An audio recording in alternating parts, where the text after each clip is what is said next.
Okay, guys, before we get started, I want you to visualize you're an 8-year-old and you're in a library and you're looking for a specific book, and the librarian helps you immensely and knows what you're looking for.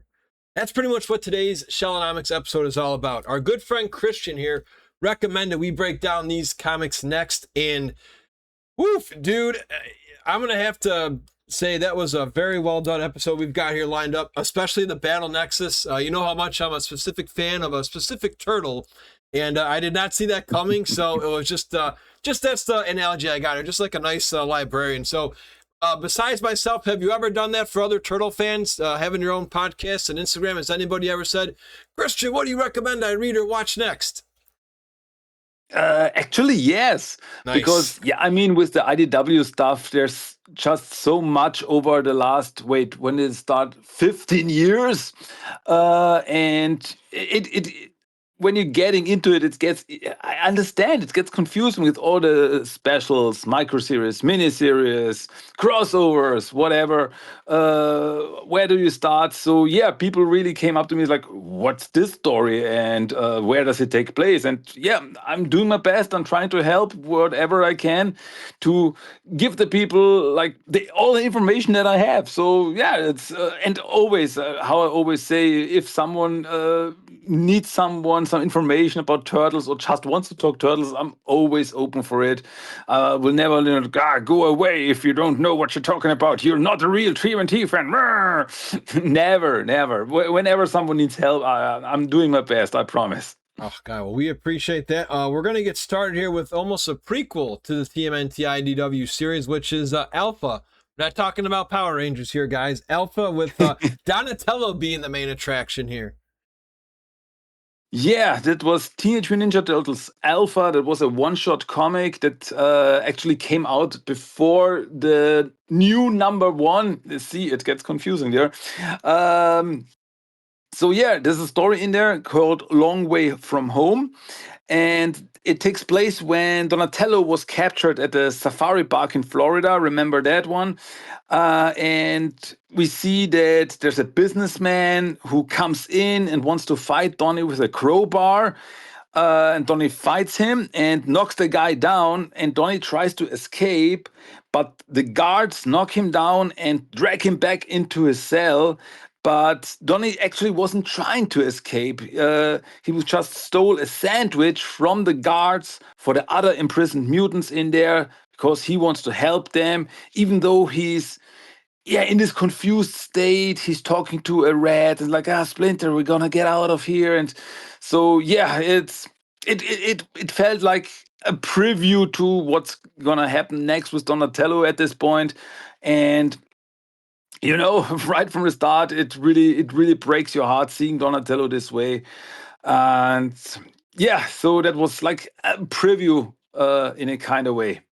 Yeah, and we get a little, again, just appreciation for Don here, which I like because, again, it's always nice seeing the Turtles in a different light. Again, these Heroes in a Half Shell have been around for 40 years. It's kind of like when you're watching wrestling or sports. It's really hard to create that magic when you have that nice core memory of Turtles. So it's you definitely feel for the dude. Feel free to take us into the next one. So yeah, the second story from Teenage Mutant Ninja Turtles Alpha was called Monster Island. And here we start off with Colonel Knight, the guy from Darkwater, who is spying on Old Hop on his mutant island. Remember, because he's like creating this refuge for mutants on this island. And Colonel Knight one night goes to the island to find out more. And we see that he still hates Old Hop for what he did to his wife when he kidnapped her. Remember that way back. But Colonel Knight gets caught in some webbings, and Hop actually saves him.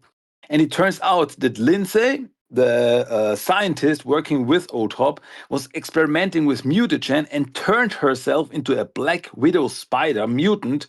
And now she is hungry for other mutants. And after a fight with Hop, it turns out that Lindsay wanted to be really a part of the Mutaniums. Like she wanted to be one of them. And that's why she mutated herself. But side effect, now she's hungry for blood. And Lindsay gets knocked out with a stun gun and taken into custody of the EPF. And after this craziness, none other than Mondo Gecko, Pete, Seymour Guts, and Man Ray arrive on Mutant Island, and yeah, Old Hop greets them back in his gang.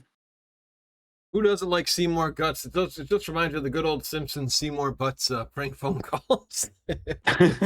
I'm pretty sure that's where the name drew some inspiration. So now it's going to get crazy because, again, you guys know not only do I love Mikey, Christian and I have talked many a times, I do love me some old Hob.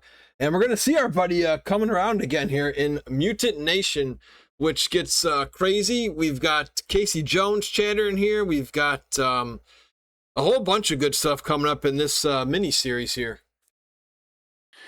Yeah, Mutant Nation, that was another side book that, in my opinion, could have gone on longer to show us, because well, by that point, the IDW universe was that huge, so many characters, and to give them all a little spotlight.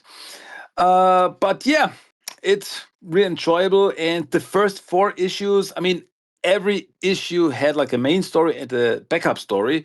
And the first 4 issues of Mutant Nation had the story called Ambush at Area 51. And the story takes place, and I mean, the focus of the story is mainly on Raphael, and it takes place before Raph was in prison. So, yeah, another kind of flashback story to fill in some gaps in the timeline. And we see that Raphael was actually a bouncer in Arizona. And after that job, he was driving his bike towards Las Vegas with Pepperoni. But he got ambushed by none other than Metalhead. And Metalhead takes Pepperoni hostage and tells Raphael that he needs his help to infiltrate Area 51, like the main base for the EPF. So Raph fights. So they go to Area 51, and Raphael fights the EPF at Area 51. But this is actually a diversion so that Metalhead can infiltrate the place to get all the knowledge that he seeks from the databases there. What the two don't know is that the EPF is actually holding Mondo Gecko, Man Ray, Seymour Guts, and Pete prisoner by Dr. Uhas, who is like the scientist of the EPF, and he has turned himself into like a cyborg robotic spider. So, as Metalhead is absorbing all the knowledge from the Area 51 databases, Raphael finds out about the mutanimals inside their cells, captured there. Raphael confronts Dr. Uhas, but his robotic body is too strong and Raph gets knocked out. Meanwhile, Metalhead gets attacked by the security system with robots and flamethrowers and so on and so forth. And Raph awakens in the cell and realizes that Metalhead is in trouble, and that means Pepperoni is too, because Pepperoni is caught inside Metalhead. So, in the finale of that story, Metalhead is able to escape the attack, but his body was damaged, and Pepperoni used this to escape. Metalhead then, inside Area 51, finds Madame Null inside the stasis unit, and she offers him a partnership. Metalhead opens her cell and all the others too, which frees Raph and the Mutanimals. So, Metalhead escapes with Null and the Triceraton spaceship. This causes a diversion and the mutants can escape. So, the mutants take Pepperoni with them and they go to Mutant Island, which brings us to the first story that we talked about earlier. And so that Pepperoni is safe with them, and Raph drives off on his motorcycle, and that ends that storyline from Mutant Nation number 1 through 4. Yeah, and it was crazy. Dude, how did you like it though, man? I was happy to see Angel drawn the way I like in that attractive look. I thought it was great seeing her. I definitely, as wrestling fans say, marked out when I saw Old Hob. I'm like, I miss this guy. I have not seen him for a while. It was great seeing him. Just, you know, I think you've brought up before. A lot of the fan base talks about political talk, but it was like in X-Men too, and I really enjoyed this writing here. Is mutants offensive? Only if you want it to be. And I really enjoyed Raph's cool look. Any other final thoughts you got here with this Mutant Nation madness in the first 4?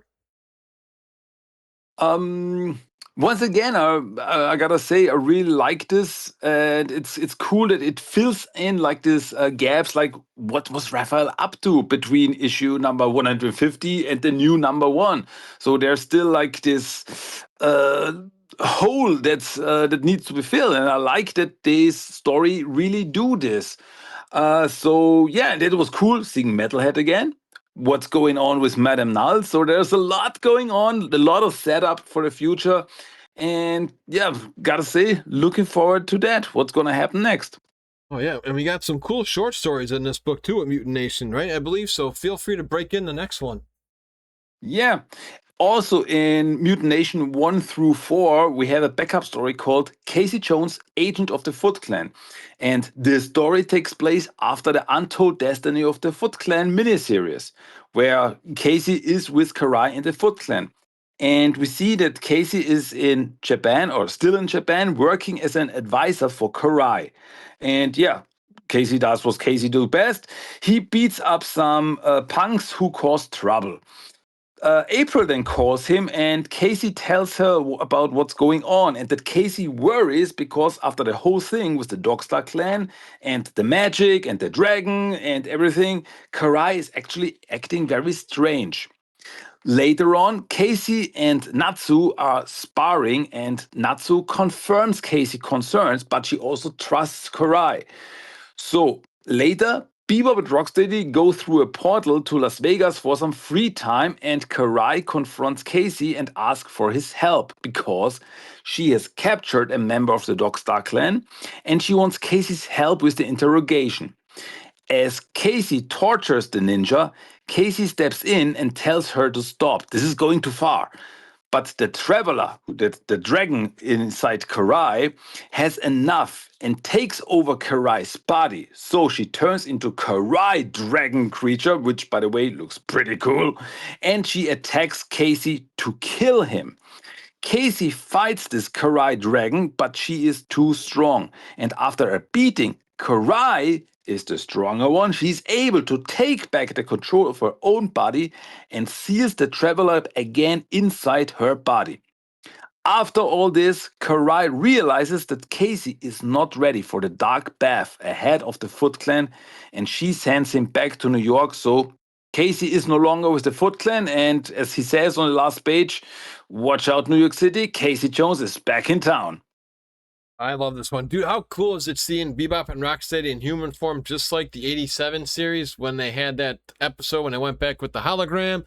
And I gotta say, NECA, if you ever catch this episode here of Shellonomics on Spotify and YouTube, make us these dapper dudes.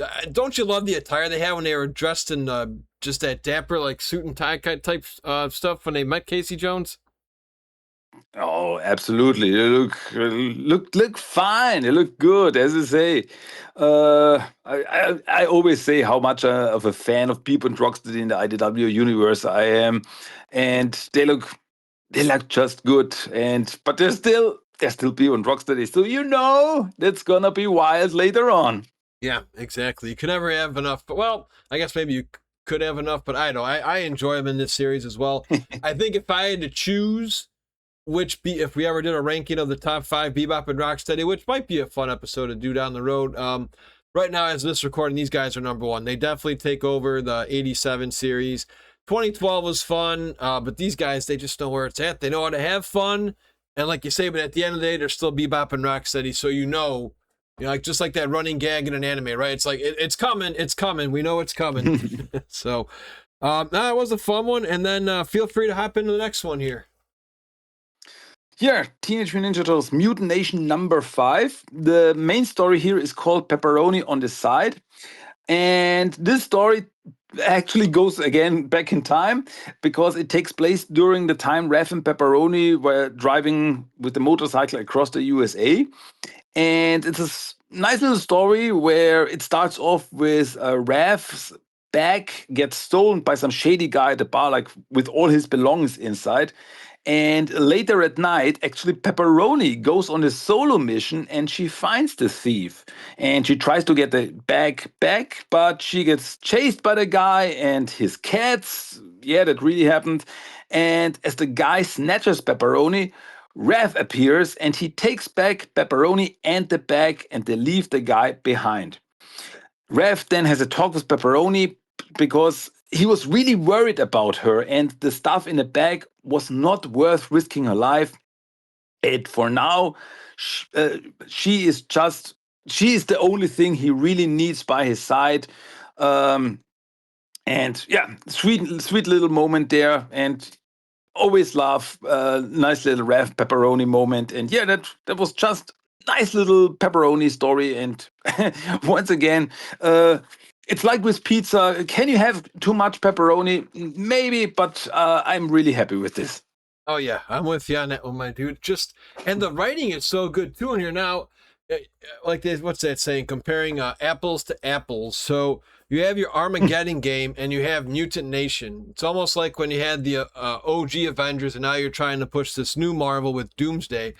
How does this? I don't want to say compare, but how does this hold up to sort of where Armageddon game was going? I feel it does. It's a big story, jam packed with a lot of action. Not as long as Armageddon game as you said, but I still had fun reading this.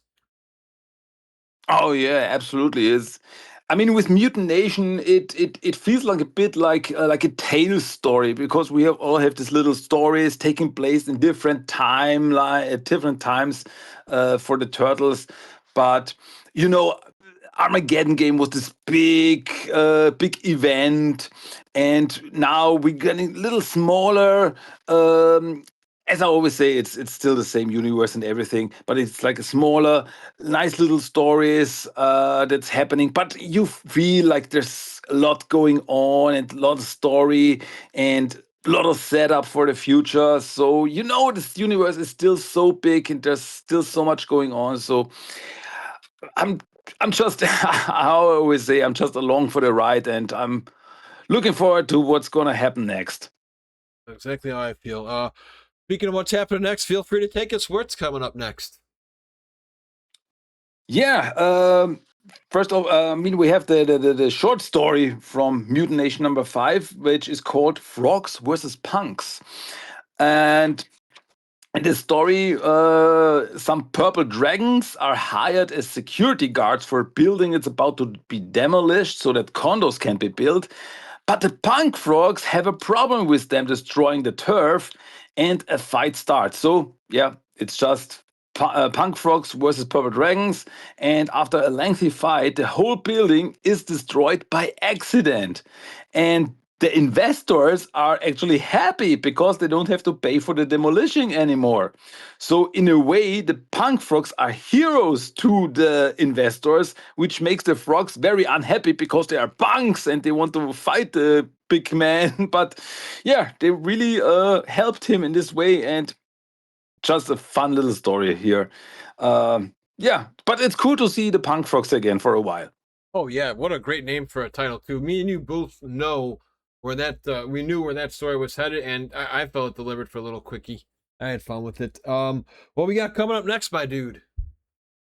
That's the next is TMNT Mutant Nation number 6, and with the fantastic title Bebop Rock Vegas, where we see what's up with Bebop and Rocksteady in Las Vegas.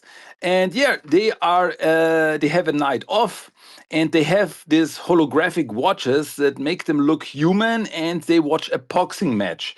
But they actually go mad when the match doesn't go as planned, and they step into the ring themselves. But like the crowd goes wild and they throw drinks at them, and the watches malfunction, and everyone sees that they are big mutants. So B1 and Rocksteady flee and run into a car racing going on in Vegas. So of course B1 and Rocksteady do what they do best. They grab a car and cruise around Vegas. After a while, they get chased by the police, and the duo causes chaos, car crashes, explosions, the whole everything. And they even run into the boxers from earlier, and then they knock them out. And as the limo of the two boxers explode in the background, B1 Rocksteady decide that this is the best Las Vegas trip ever, and they are very happy about everything that happened while they destroyed half of Las Vegas. But I just love this story. It's pure bebop and rocksteady mayhem, and I'm so along for this whole craziness. Exactly. What I like too, I think I'm correct here, Christian, is we haven't seen Bebop and Rocksteady get mad at each other. I think they've been inseparable, which I really enjoy. I hope they never have them two fight. Yeah, you're pretty much right. I think the last time they really fought was in the Beyond Rocksteady Destroy Everything story, where they argued about each other, but it only like was for one issue that they realized they need each other. And hey, you can't have one without the other. You need Bebop and Rocksteady. It's not Bebop or Rocksteady. You always need both. It always feels weird when they're separated. Like I'm just thinking about video game, the Hyperstone Heist, where only Rocksteady was a boss in the game. Bebop was missing. There was something missing. It does not feel right when one of them is missing. You always need both, and we don't want to have it any other way. Imagine how hard that would have been too in that game because Rocksteady would charge you. Imagine if you have Bebop shooting you on one side and Rocksteady on the other, and instead of them running into each other like the arcade game had, they actually run into you. That's a real good point. Maybe one day we'll have a modded version or a remake of that someday because that actually is a really good point. Yeah. Coming up next is another action figure I'd like in this attire with our Mr. Moose buddy here. Is he coming up, Moose? One more. We got one more before it. Right? Hell Afternoon is next, right? Oh yeah, Money no. Moose. Before that, we have Northampton Ninja. That's Oh in yes, that's issue right. number 6. That's right. Thank you. That That's was the right. short story. That's right. Yes. Yeah, because we gotta check in with good old Lita. Haven't seen her for a while, and that's what I mean. With Mutant Nation, they really had like this, give some side characters a little spotlight, and yeah, that's what I mean when I say I wanted to see this series go on longer, because give all these characters a little spotlight. Because in this story, in this short story, we see what's up with Lita. She is still, now that she's a human, she's living on the O'Neill farm with Mr. and Mrs. O'Neill. But she's frustrated because she hasn't heard anything from Jenica and her friends from New York for a while. And she wants back to New York, but she gets told that it's too dangerous there. Because this story takes place around the time when Hale was with his foot patrol, causing trouble for all the mutants there. So Lita takes her bike and she goes to Northampton, the next city. And she meets a mutant goose there who was from New York, and they chat for a while. And Lita realizes that her friends and family, even though they are not around her, they are always with her in her heart. Mrs. O'Neill finds her and tells her that she was worried about her, and they make up. Lita apologizes, and Lita promises to be patient, and she will wait for her friends to meet them again, as she writes letters to everyone in New York City. And yeah, that was really a cute little story, and cool, nice to see what's up with Lita these days. It's just again, just like the Armageddon game, they just try to throw everybody in there as best they can. Like you said, either get a little closure or just a hey, we haven't seen this character in a while. What's been up with him? Exactly. All right.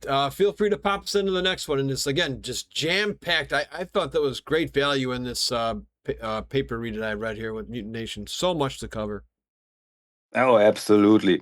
Yeah, next, Mutination number 7. The main story is One Hail of an Afternoon, and this story once again takes place during Hale's rule of New York City in the first 12 issues. And we see that Natsu and Koya from Japan arrive via portal to meet up with Bludgeon in New York. And the moment they arrive there, they run into some foot patrolmen who, well, they don't like mutants. So the trio leaves, and Bludgeon then tells them why they met. Because Bludgeon, his like a little psychic, he has a vision that the Foot Clan will fall, and he wants to talk to Karai about it.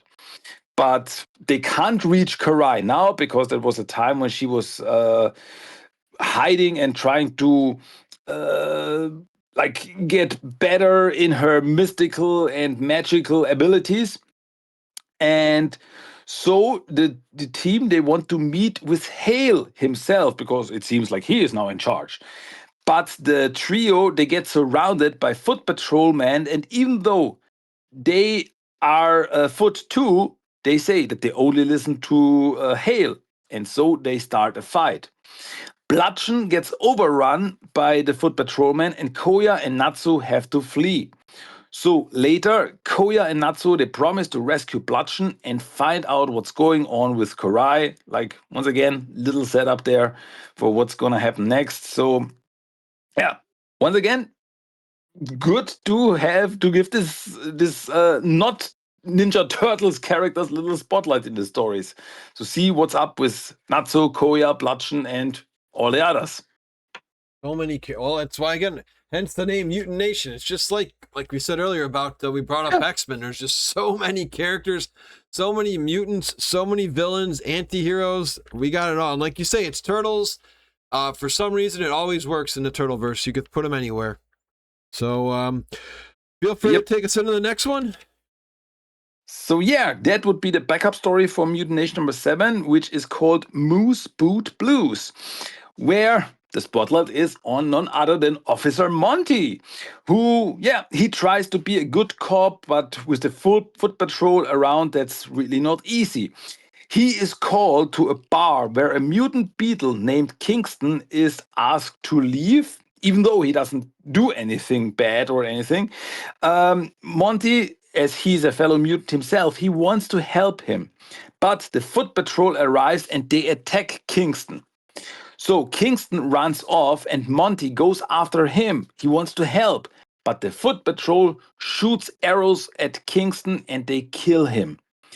And Monty is really upset, like, this was not necessary. But then they want to go after Monty. But then Kara Lewis and the police, they appear and stop the chaos. Later, Monty and Lewis, they have a talk about how the Foot rule the city, but there is still hope out there as they look up and see the 4 Ninja Turtles fighting on a rooftop against the Foot. So there's still hope. And as we've already read the first 12 issues, we know, yes, there is hope. And in the end, it turns out fine, the whole Hale story. So yeah, what can I say? It's cool to give even like background characters like Monty a little spotlight to see how they lived in this whole situation with Hale and the Foot Patrol. Really liked it. Yeah, and like I was saying earlier too, I just jumped the gun because I was so excited to see Monty again. How great would it be if we get an action figure of him in that police attire? We have the red like Mountie type stuff, but I'd like him in this uniform for a figure. I'd buy it. Oh yeah, absolutely, totally cool. Well, next, this is probably the reason why I botched my notes because I was just so excited to see the legend. At least I'm pretty sure you call him legend. Tom Waltz, I believe, pops in the next one with my homegirl Angel with "If It Ain't Broken." I had a lot of fun reading this one. Yeah. So what's up with Angel nowadays? So Angel, she is testing her newest upgrades to her nobody suit, but she has problems getting it to work because it's like new technology and it's not the same. It's problematic. And Harold is mad that she can't get it to work, but Libby tells Angel to relax. It will all work out fine. So Angel goes out in the city, and there she sees 2 mutants running from some foot patrolmen. She tries to help them, but the suit malfunctions again. It doesn't do what she wants it to do. So she goes back to manual control, and now she's able to fight the foot patrolmen and knocks them out. The 2 mutants thank her for saving them, and then they leave. Angel goes back to the lab, and she tells the scientist that she's slowly getting the hang of the upgrades. And Libby also says, like, yeah, I know, it's in the end, it will work out fine. So yeah, nice little like I know I'm repeating myself. Spotlight on Angel here to see what she's up to nowadays. Yeah, and just I always just like the pace that Tom Waltz writes in. I just gotta. It's like, when you see a certain name, you get more jacked up for just like when a good sports team comes to town. Oh, he's gonna be here with that. All right, I'm in. I'm there for it. So Always nice. And now we've got another guy that we haven't heard anything about in quite some time with our Mr. B Buddy over here, Mr. Baxter. Yeah. Baxter, so as the title suggests, let Stockman be Stockman. And in this short story, we see a day from the perspective of Baxter Stockman. On the other side, Sally Bright, what they are doing. As Baxter is running a campaign to become president, and Sally is doing her political stuff as mayor of Mutant Town. So, but then the stories they interconnect when both get stuck in traffic and Sally and Baxter run into each other. Sally then helps Baxter to get to a debate on a motorcycle and they drive off. And yeah, as we know, Sally, she's cool with everything that has like a motor. Is it a car, a motorcycle, or a plane? She can work it and they drive across the city. And Baxter is able to get to the debate on time, and it actually goes great. And he plans his next steps to become president of the United States. And once again, set up there. I don't know where this is going, but it's definitely going to be interesting. Big jump though, isn't it, Christian? From mayor to president? Yeah, I mean, Baxter has gone through so much. He was a scientist. He became the boss of a big company working together with aliens like Krang. And then he became mayor of New York. And now maybe he will even become president. And yeah, I don't know if that's a good thing with Baxter. You know, we know Baxter, but it's, as I say, it's definitely going to be interesting. Absolutely. I believe we have 2 stories left, and anytime you hear the name Yoshi in Turtles, at least for me, my eyebrows, like my eyes get real big, like, what? So yeah, that's the unfortunately, in my opinion, final issue of TMT Mutant Nation number 9. First story is called Haunts, where we see once again takes place during the first 12 issues of TMNT, where the turtles they run across rooftops and are able to track Hale as he is having a meeting with Xiang Fei Tong of the Ghost Boys, because he tells them that every gang in New York is under his control and the Ghost Boys should be too. But that does not go well because some members of the Dogstar clan appear as they are working together with the Ghost Boys. So, as the Dogstar and the Foot start fighting, Hale is escorted out of the building where the meeting was held. The turtles they want to approach Hale and think that this might be the right time. But the turtles get caught in the middle of the fight as Dogstar and Foot fight each other and the turtles. So it's a three-way fight. Hale escapes the chaos and the turtles help some bystanders and then leave the scene too. The next day, Hale is not happy about everything that happened as he reads about it in a newspaper, and the leader of the Dogstar clan, Yoshi Chen, meanwhile is very intrigued about this mysterious mutant. So, once again, I don't know, the word of the day is repeating because I'm repeating myself again.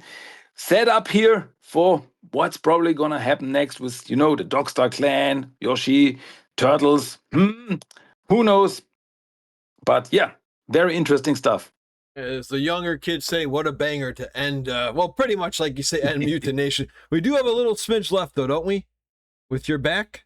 Yeah, Okay. a little nice backup story called "Your Back Is God," which really feels like a finale, like a farewell from Mutant Nation storyline.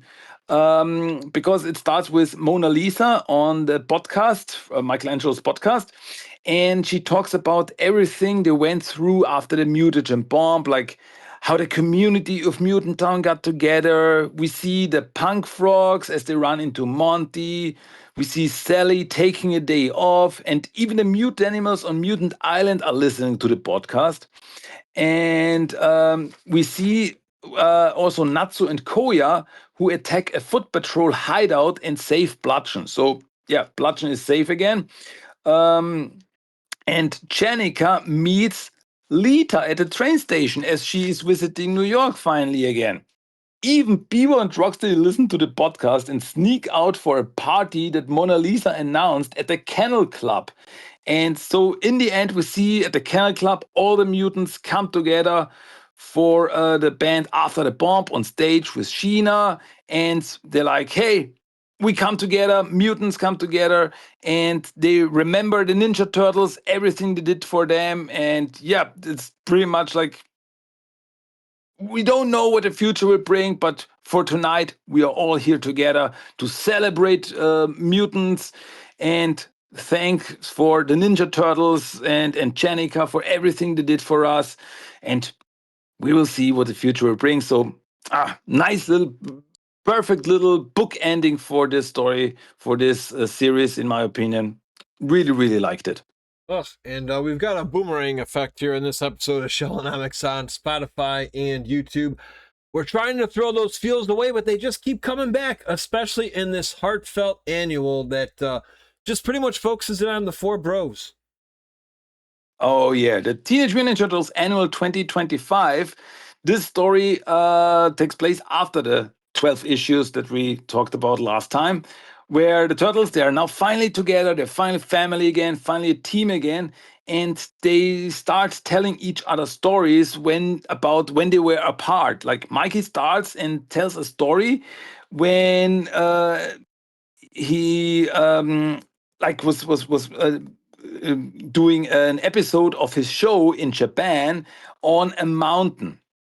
And because it was like some people had problems with this because it was like a sacred mountain, and so Mikey was like, "Hey, I gotta clear my head," and he walked around, and suddenly he got attacked by a guardian of the mountain who turns out to be an eagle mutant.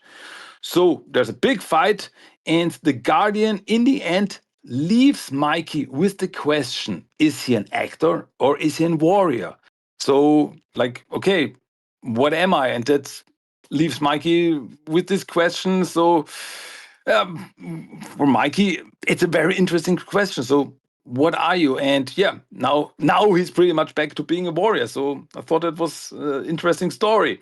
And the next one who tells a story is actually Raphael. And he tells a story about how he was cruising around the USA with pepperoni and always getting into fights. So that's his whole story. We see like these two pages where we see Raphael just punching people different places in the USA. Loved it. And then it's like the main story, and it's Leonardo's turn. And he says, like, okay, when I was alone, he was off the coast of South America, and he was on the trail of a mutant that was captured by a militant anti-mutant group. Leonardo sneaks aboard the vessel and fights the bad guys who to find the captured Lynx mutant. And called his name is Travis Flag. And as Leo wants to save him, the mutant actually attacks Leo. And it turns out that he was not kidnapped, but he was working with the group, providing them with weapons for money and power. And he even killed his own brothers over this. So Leo and Arthur fight, and big explosions destroy the vessel because, like, it's like similar. You know how it is mirrors like Leonardo. Like he also is alone now. His brothers are gone, but Arthur was like this guy who destroyed this bond by himself, like killing his brothers, and that made him a monster in Leonardo's eyes. And Leonardo escapes the vessel, but like it all reminded him of himself and his brothers and how they drifted apart. And then we go back to the present time where it still hurts Leonardo that first and foremost he wasn't there to protect Donatello and all the horrible things that he went through. But the other brothers come to him and like remind him that it wasn't only his fault. This is a burden that they all have to carry. And they come together, they hug, and they promise to be there for each other always from now on. They will never be apart. And yeah, we can only hope that this is true. Yeah, very heartfelt story there. Exactly what I have right in my notes. Heartfelt annual. I can send you the picture. We pretty much are always on the same page. Um, for those, there are some people who are still not fans of Jenica, and to each their own. There, that's fine. But if you're not really into Jenica, this is pretty much just the four turtles, isn't it, Christian? So, if you're a diehard 1987 fan, 84 turtles only, you can enjoy this one for sure. Yeah, absolutely. I mean, at this time, the focus was really on the four turtles, and like when we talked about last time, if you want to more Chenica, you can also get it. Like we had the Night Watcher series, which was all about her. So there's something for everyone, I think. Yeah, especially now. Like I say, every time, again, I'll do the quick plug here.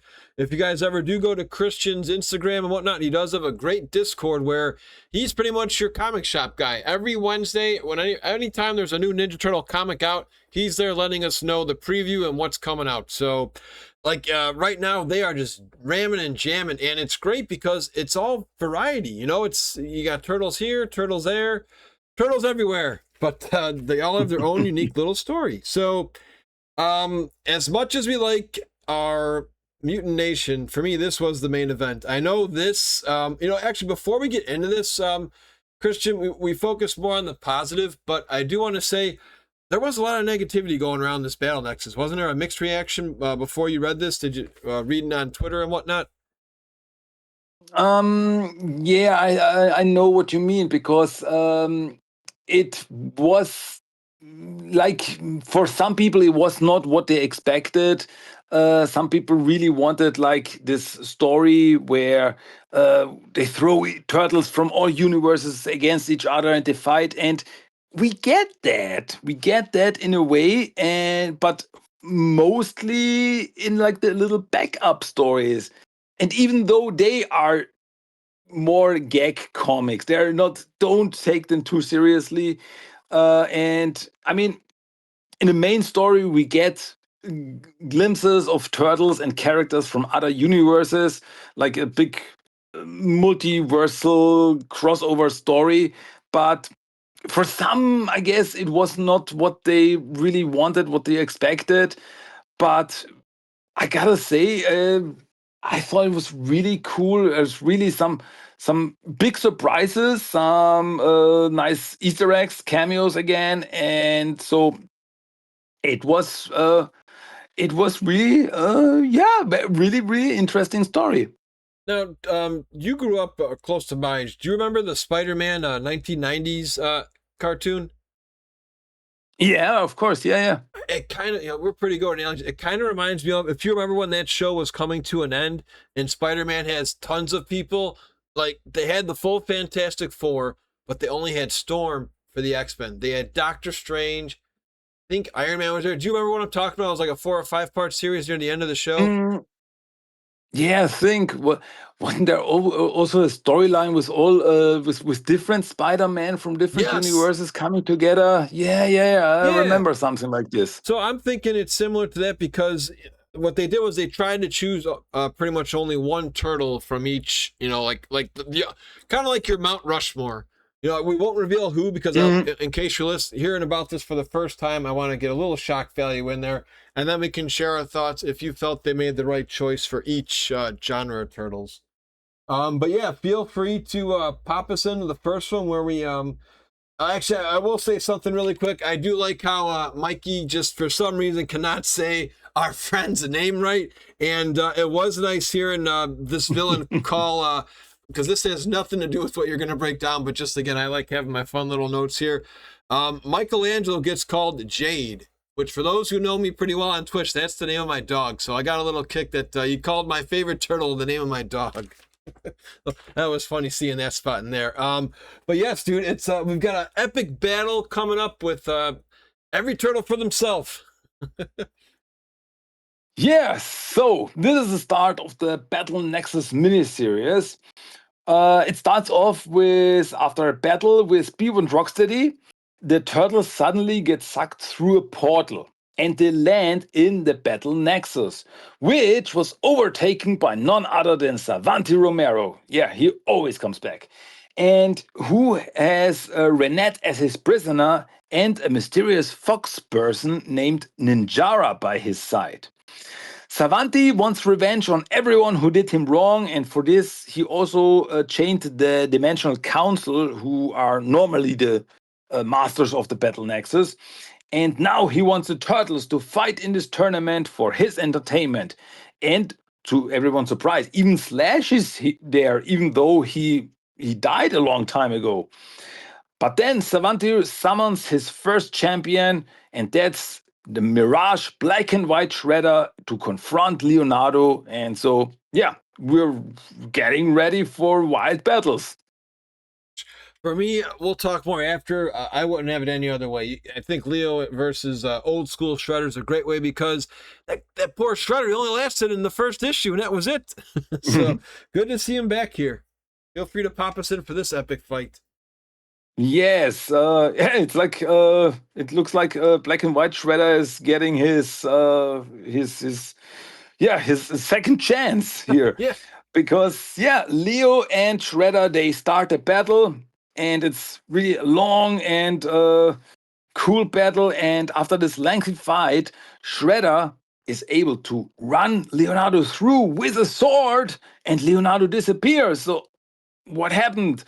The other turtles, they have to wait in some kind of prison for their turn, and there they meet a mysterious stranger who seems to know more about the Battle Nexus, but we don't see his face, we don't know who this is. And but then Raphael is the next combatant, who's the next fighter, and he arrives in the arena to find his challenger is none other than Alopex. And as the turtles like the prisoners say, who is that? And Donnie and Mike is like, oh boy, that's his ex. So yeah, that's gonna be troublesome. We'll share our thoughts after, because again, it's like Ninjara's here, Alo's here, Raph's got all his girls here. What's gonna happen in this one?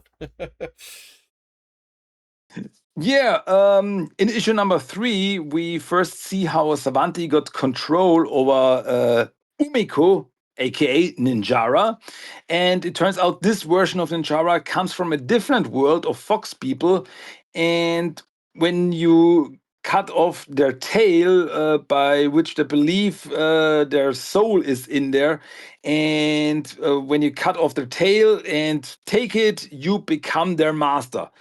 So that's pretty much what happened. Savanti appeared, cut off Ninjara's tail, and now she has to serve him. In the present time, Alopex attacks Raphael. She is still mad after everything that happened between them during the Armageddon game, like when they were working together with Shredder. She felt like she was betrayed, they left her behind, and Raph doesn't fight back. It's like, I don't want to fight you. But after a while, Raphael tells her, there's like, okay, I said sorry enough times now, and now he's fighting back. And the fight goes on for a long while, and both tire out. And after falling over, suddenly both start laughing at the absurdity of it all. And it seems that both finally got all that frustration out of the system. And like, really, for me, it was like a relief. Like, okay, maybe there's still a chance for these two characters. But Savanti is not happy. He's very angry, and he zaps Raphael away. And next is Donatello's turn, and he gets confronted by Metalhead from the 2012 universe. Oh boy, no, he's in the 2012 universe. I mean, it's so hard to pick my favorite one, but so many Easter eggs in this one. Can you name them all? I'm pretty sure you can.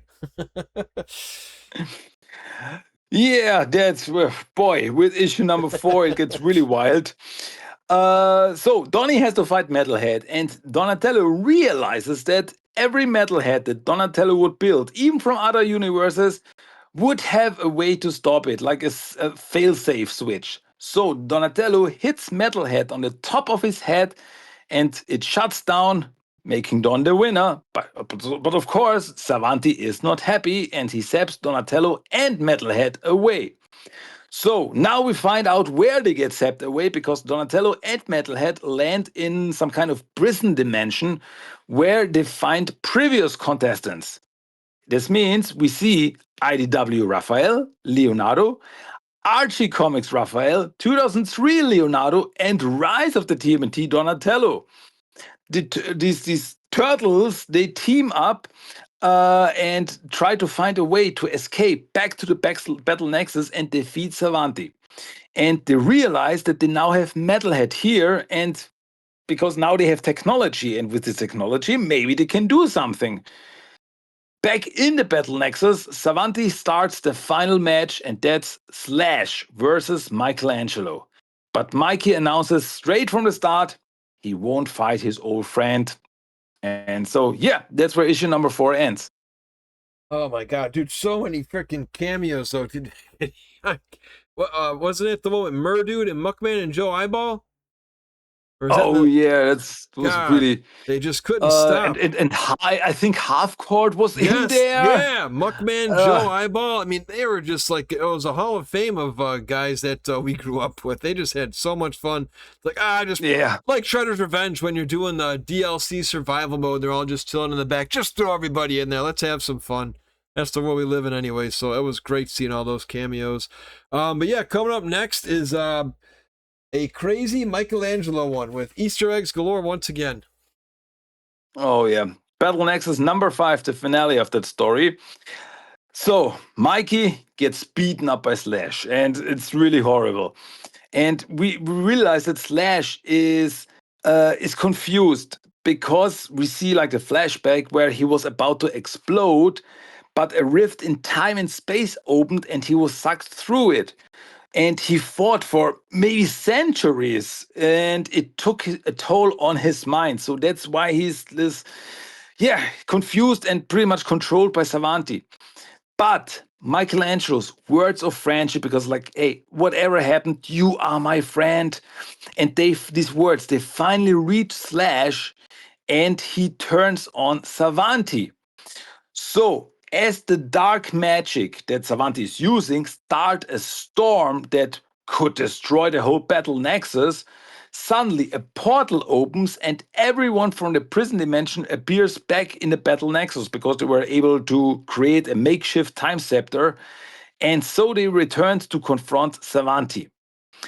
As another portal opens, an army of bebops and rocksteadies from the Bobstead universe. Remember that from way back from Bebop and Rocksteady destroy the universe, destroy everything.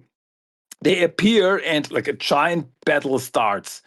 It also turns out that the mysterious stranger from the prison cell that we met earlier is an elder, very Ronin like Michelangelo, who looks like he's from the 87 cartoon. So, wow.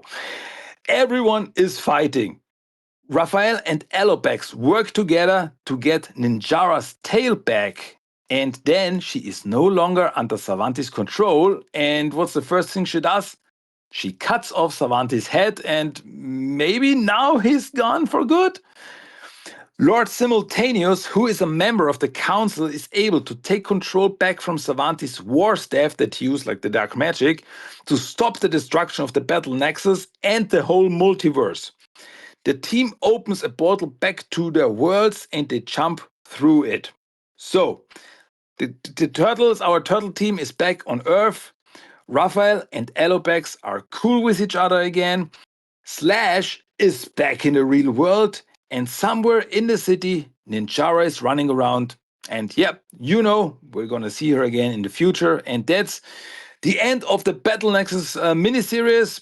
Besides the backup stories, but yeah, that's but the main story. That's it.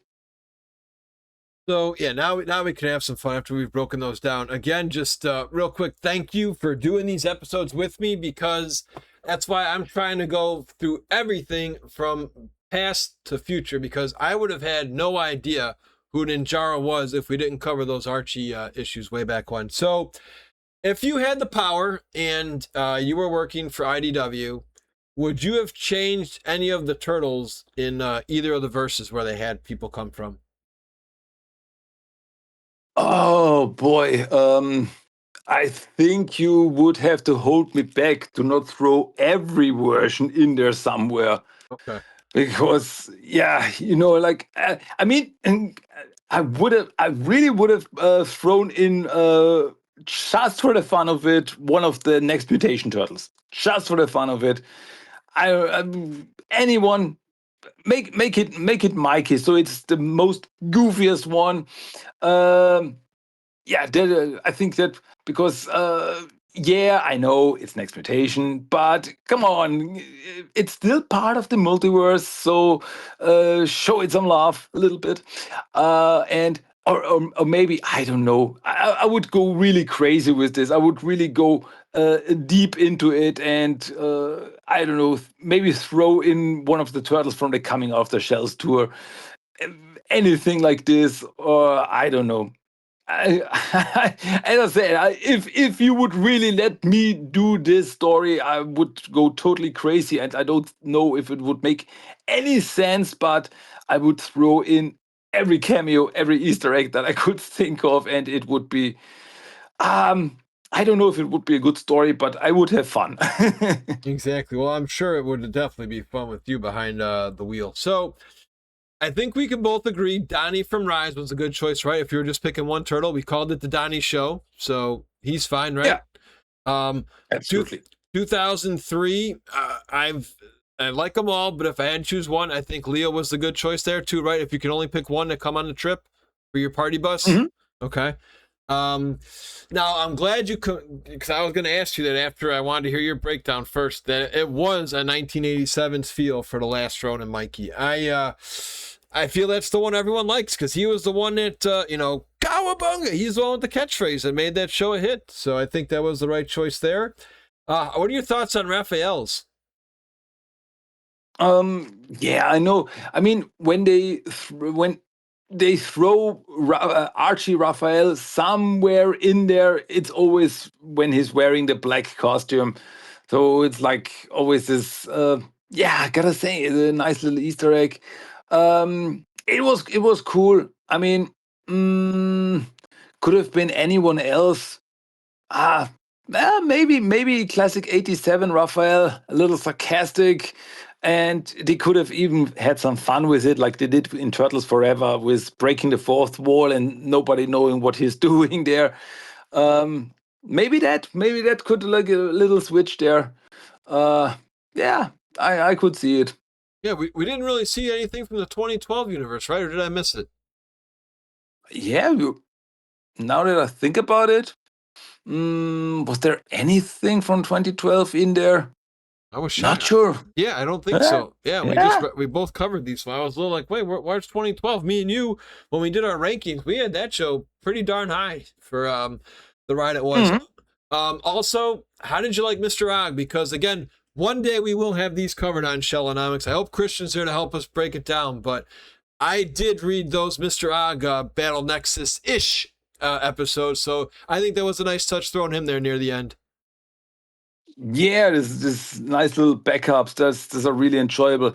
And yeah, as you said, from the Saturday Morning Adventures, I really like what they did with Mr. Orc. Like you remember him from the classic cartoon.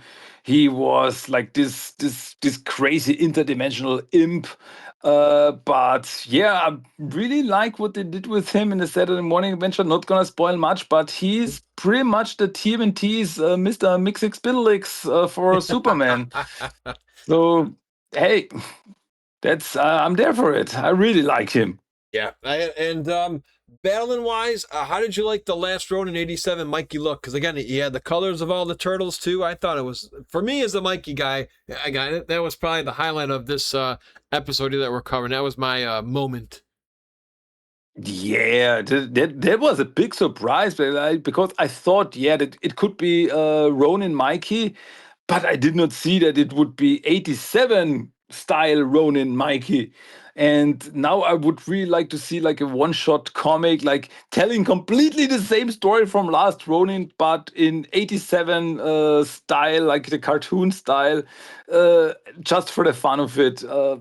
Ah, that would be interesting. I really want to know more about this Michelangelo, this 87 Michelangelo. What did he go through? How did he end up this way he did? Give me more information. I would be there for it. Yeah, because they didn't really talk about, like, he wasn't doing the cowabungas and the pizza talk much either. So it was a different, more, I guess, because he's aged, a little more relaxed Michelangelo. He wasn't the party dude as much, so it was cool seeing it. I know it was from the '87 series. You might agree with me. It had more of an Archie vibe though, just with how Mikey was, because I love how that Archie Mm, Mikey was. He was cool, but he still knew how to get serious when he needed to, and the chips were down.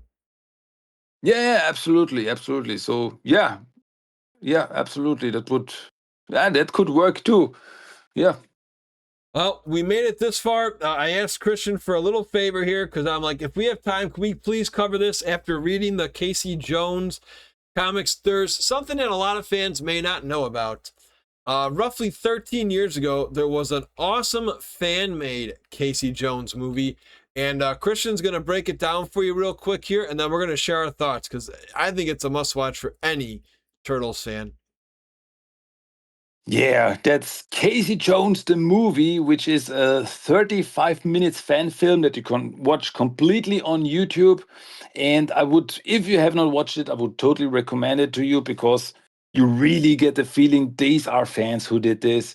And yeah, we see like this young Casey Jones playing hockey, but he's too aggressive. He gets thrown out of the team after he knocks out his cousin Sid. One of many Easter eggs there. Later on, he like runs into some purple dragons, and he goes to his mother's place, and his mother calls him Arnold. And yeah, Casey gets beaten up by some purple dragons, and his mom wants to leave the bad neighborhood and go back to Northampton. But Casey is like, "Hey, I want to fight back." And we see then April in her yellow jumpsuit reporting for Channel 6 Eyewitness News on the gang activity while we see Casey is training. And we also see like this moment Casey training while watching multiple TVs, which is pretty much like the same shot that we saw him in the very first issue, like the Raphael Micro series when Casey was introduced. Um, and yeah, so many Easter eggs. And at night, then Casey goes out with his hockey mask. And as some purple dragons attack a woman, Casey steps in and brutally beats them up. And later, Casey also runs into two guys who want to steal a car radio. And here we hear his famous Goongala for the first time. But before he bashes one guy's head in, a mysterious guy in a trench coat stops him. And we immediately hear the voice and we know who this is because its voice is Robbie Wrist. And yeah, it's Michelangelo. And Casey and Mikey, they fight, but suddenly foot ninjas appear and Mikey and Casey have to fight together. And yeah, Mikey is like, "Cowabunga, I love being a turtle." And after beating up the ninjas, one of them actually turns out to be Sid, and more foot ninjas appear with Krang on a rooftop. So Mikey saves Casey, who was knocked out, and takes him to the lair to the other turtles. Then we see once again April reporting on this new mysterious vigilante. And we see a pizza, in the end, we see a pizza delivery guy getting robbed, and he also says, "I gotta get a new route," like the first movie.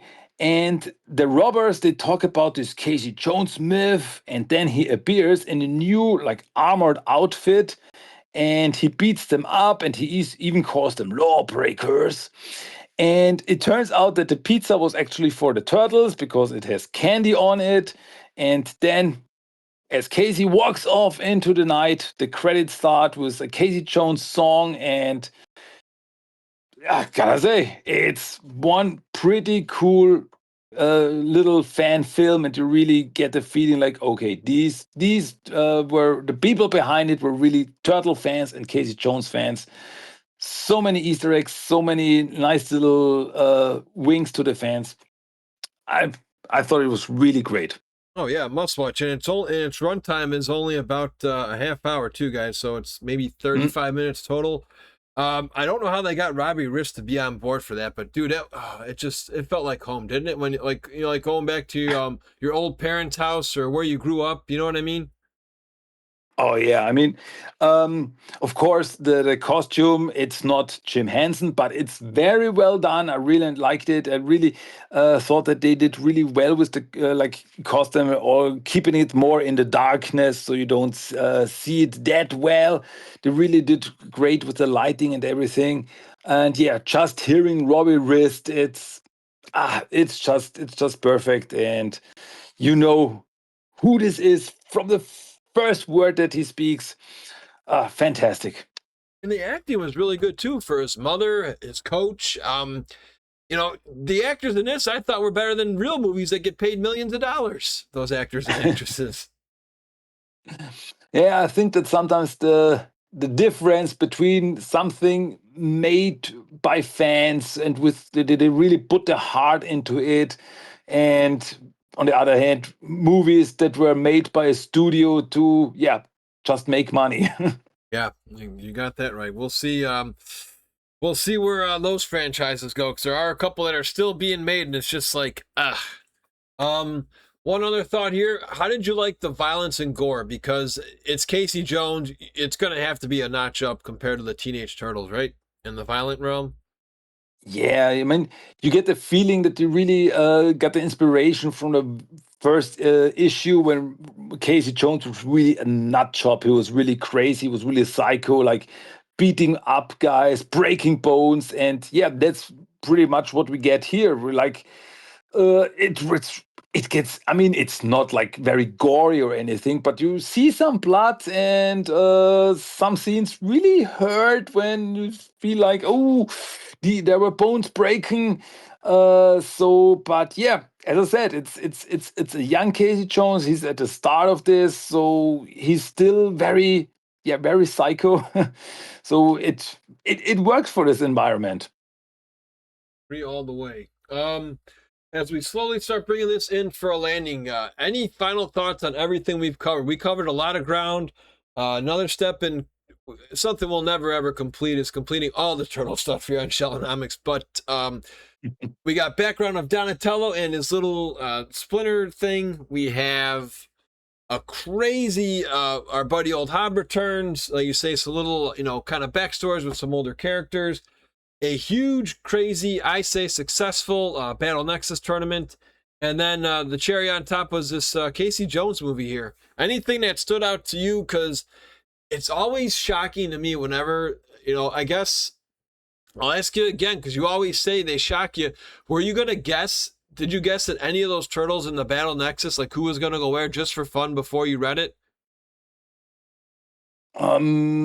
I mean, there were some where I was hoping to see them, but I was not really no, I was not really knowing who was gonna appear, and like, yeah, when then like Rise Donatello stepped in, it's like, oh, cool! It's cool because um, with like Rise, I really like that it gets acknowledged. It gets like, hey, it exists, even though it only existed for 2 seasons, but it's once again, it's a part of the multiverse. So to see this, yeah, there were some cameos and some as we talked about earlier, like I did not know that like in one scene, like in one flashback scene, we have a crying hound in the background, and like all these little Easter eggs that really surprised me, and yeah, made this longtime TMNT fan very happy.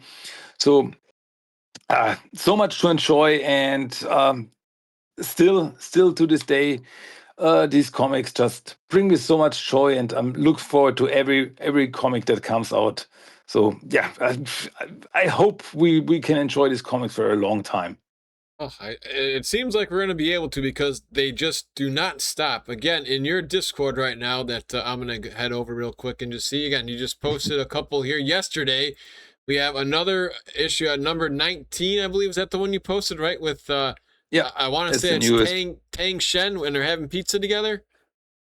Yeah, that's the one. 19 was the newest one, and uh, once again, I read it yesterday, and it was like they do with this IDW comics. It was a really enjoyable read. And once again, they really it ended on a note was like, oh, I want to know more. I want to read the next one right now. So they always keep me hungering for more TMNT comics. Yeah, that's how I feel too, my dude. Well, as always, thank you again for coming on Shellonomics here. Given, what I really appreciate about you, dude, is there's an old saying, the way you do anything is the way you do everything. And just you put your passion coming on our show as much as you give on your show. So I'm very grateful to have you as a friend and pretty much like a co-host here, since you've helped out on at least probably more than half of the shows here, just breaking down stuff. But if they can't get enough of Christian here, which I can't, because you'll have your own monologues where there's just, comics, toys, anytime there's new Ninja Turtle cards out, you're there for it, just popping it up packs on your YouTube channel. So if people can't get enough of Turtles, which about 99.999% of us Turtle fans can't, we're going to get more Turtle action. Oh, thanks for the kind words. And yeah, if there really someone out there like, I want to hear more of Christian, check out Teenage Mutant Ninja Turtles: The Talk, my podcast, which you can find on pretty much every podcast app. I hope. Or the easiest way is, I always say, is to go to my website, TMNTTALK.com, where you can find all the newest episodes from the podcast like I do in German and in English, and also all the social media stuff where you can pretty much find me everywhere. And as Mike mentioned, also the Discord of TMNT The Talk, where every TMNT fan is always welcome. We're a small server, but we're good people and everyone is welcome there. So yeah, check it out. Numbers are never a good. Usually, again, when it comes to Discord, I've been around a lot of them now, streaming for 5 years. Quality is a lot better than quantity. So I always enjoy your Discord. It's always nice to see hype when your new issues are coming out. Pretty much anything Turtles there, guys. Again, he's got all these channels there: toys, comics, videos, TV shows, and he pretty much beats just about everybody to the punch. It's almost like he's TMNT Talk O'Neill. I know you have a very lovely wife, but maybe you dated April in a previous past life or something, because you're a very good journalist when it comes to giving us updates here. So that's going to do it, my dudes. Until next week, I'm trying to think of what we can do next week. We'll do some talking afterwards, but I'll tell you, I've never covered so many comic books I had. I mean, this is pretty much making up for all the years I missed out on comics. We've done, gosh, so many, dude. These here, old IDW, current IDW, Archie, 84, Black and White, Rise, 2012, and they just keep coming. I know we're going to be getting Saturday Morning and Last Ronin in soon when those come to an end. All the crossover comics, just be sure to give us a like and subscribe to our channels. And Christian, as always, until next time. Cowabunga, my dudes.